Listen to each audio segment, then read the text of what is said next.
Clasificar los microorganismos de manera correcta es fundamental en cualquier proceso que los utilice y también cuando estamos intentando establecer el agente etiológico en caso de infección. Sabemos que la clasificación basada en características morfológicas o en pruebas fenotípicas suele llevarnos a confusión. Actualmente, las pruebas más usadas y confiables son las basadas en DNA. En este video les mostraré de qué se tratan esas pruebas y qué alternativas tenemos. Bienvenidos. La mayoría de la vida en nuestro planeta no la podemos ver directamente con nuestros ojos, ya que está por debajo del umbral de detección, que suele ser alrededor de los 0.1 milímetros. Entonces, para estudiar esta vida tan diversa, tan compleja, pues hemos tenido que recurrir a tecnologías microbiológicas. De las más usadas pues tenemos utilizar microscopios para magnificar la imagen de estos microorganismos y así pues poderlos estudiar y clasificar. Adicionalmente pues también nos hemos apoyado en los cultivos, que es una manera de recrear las condiciones mínimas que necesitan estos microorganismos para que crezcan y se multipliquen, y así al tener pues una biomasa mayor pues podemos no solamente ya observar las colonias o ¿cierto? Cómo crecen, sino ciertas características morfológicas. Estas dos tecnologías, digamos que las hemos venido trabajando en los últimos 3 siglos y nos han permitido, digamos, conocer toda esa diversidad, la rica, digamos, esa riqueza de especies que tenemos en el mundo microbiano. Y aunque nos ha ayudado mucho, sabemos que se suele quedar corta digamos, en hacer la caracterización, o puede llevarnos a confusiones. Entonces, para ponerles un ejemplo, miren, cuando nosotros hablamos, por ejemplo, de la bacteria E. coli, de Escherichia coli, pues puede ser una bacteria inofensiva que tenemos como comensal en nuestros intestinos, pero puede haber otras que también son de la misma especie y que pueden producir diarreas muy graves, sobre todo en niños.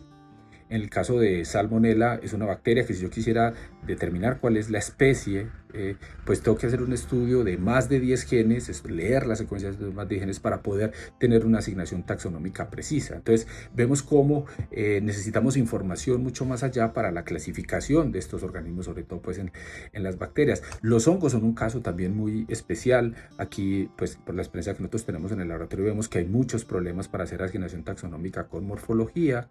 Vemos que la gente incluso llega a confundir géneros diferentes, a pesar pues de tener digamos la posibilidad de hacer las placas donde se estudia pues la morfología de las estructuras reproductivas o incluso los cultivos. Entonces, ¿qué alternativa tenemos para salirnos de ahí? Pues digamos, afortunadamente pues digamos, la microbiología está en un estado en este momento muy avanzado en términos del estudio de los genomas, de los genes de estos microorganismos, y actualmente podemos leer un gen, varios genes o los genomas completos, y ya con esa información compararlos con bases de datos y hacer asignaciones taxonómicas muy precisas de no solamente género de especie, incluso de genotipos o cierto de que la presencia o ausencia de factores de virulencia. Entonces, si yo quisiera hacer una asignación taxonómica basada en DNA, pues qué alternativas tendría, ¿cierto? En todo este mundo microbiano. Pues para todos estos, recuerden que todos estos microorganismos desde virus para arriba hay un genoma, ¿cierto? En el caso de los virus para DNA o de RNA, en estos otros organismos, en bacterias, levaduras, hongos, incluso pues artrópodos, vamos a tener genomas de DNA, y se tienen en todas estas especies genes digamos, con una información que vamos a utilizar para fines taxonómicos. Entonces yo puedo leer uno, varios, el genoma completo, los comparo con la base de datos y así hago mi asignación taxonómica muy precisa.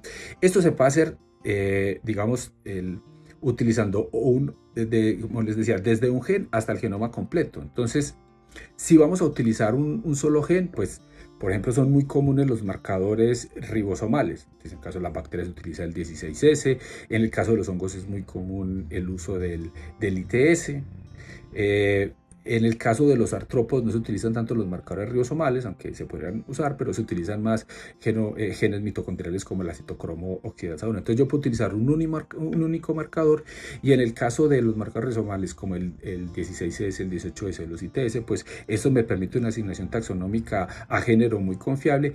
Pero si yo quisiera digamos, hacer una asignación taxonómica a categoría de especie, debo recurrir a información de otros genes. Entonces yo puedo acompañar eso de uno, dependiendo del grupo taxonómico, a veces uno puede ser suficiente, o varios genes. Aquí ya vendrían, entonces, por ejemplo, los análisis MLST, ¿cierto? Que en inglés se refiere a Multilocus Sequence Typing. En este caso yo combino la información de varios genes para hacer una asignación taxonómica mejor.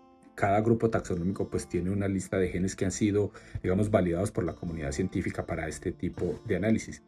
Yo puedo ir más allá y leer el genoma completo. Entonces yo puedo hacer aproximaciones filogenómicas. Es un experimento muy complejo donde yo voy a leer las variaciones alrededor de todo el genoma de ese organismo. Entonces mientras el tamaño del organismo sea más grande, el experimento es más complejo, pero esto me ofrece una resolución taxonómica sin igual.